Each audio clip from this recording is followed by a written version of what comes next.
السلام عليكم ورحمة الله وبركاته. ختام الجولة العاشرة للدوري المصري الممتاز، مباراتين وطبعا التالتة مؤجلة لنادي بيراميدز اللي لعب النهارده وقدر يفوز على الجيش الرواندي 3-0. كان انبي بيلاعب زد، طبعا فرقتين كويسين وكانوا ند.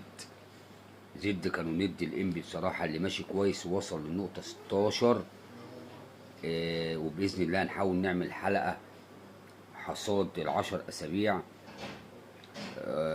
انبي تقدم بهدف في الدقيقة 11 عن طريق مودي ناصر، ومشيت المباراة سجال. حاول زد يرجع للمباراة ما قدرش، علشان انبي يحصد 3 نقاط مهمة يوصلوه زي ما قلنا النقطة رقم 16، ويبتعد عن القمة نقطتين فقط لا غير.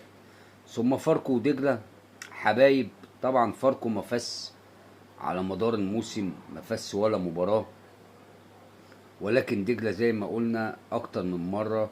كابتن محمد الشيخ بصراحة الراجل بيحاول كل مباراة يطلع لا اما ببونت لا اما ب3 بونت، ولكن النهاردة ما قدرش.